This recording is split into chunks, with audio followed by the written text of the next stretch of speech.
Hey, it's Joe Glines. In this video, I'm going to demonstrate how to display the white space in a line in Studio. So let's start off with the white space, which of course is the, which here, of course, it's just blank, right? But sometimes we want to know what those characters are, especially when the things are close together. So I'm going to hit Alt-M and show white space. Oh, and look, it's disabled. The second I hit it, now suddenly we can see that these are tabs, right? That arrow, that's almost any editor I think does it. Look, I have a space in there because I can see that, right? And that's why sometimes you might want to turn on the white space.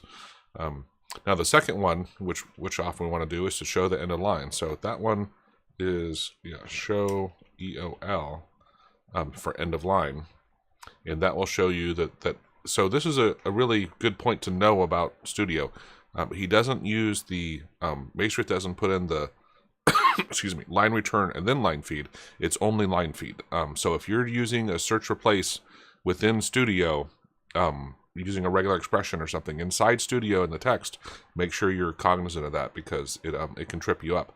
And that's often why I want to show the line feed, the end of line stuff, is I'm doing a regular expression on something and I want to see exactly what is at the end of the line because you got to program around for it, right? And the other thing I wanted to mention was Studio is everything inside Studio. When it opens a file, it defaults to UTF-8. So there is no ASCII version. So maybe you can save it as ASCII. I don't think so. Let me see.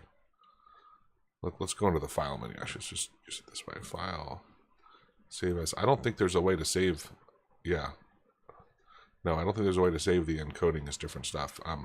So it's all UTF-8, which for the most part is really good because it can really trip you up if you think you have ASCII, or think you have, you think you have ASCII and you have UTF-8. Anyway, but that's it. Thanks.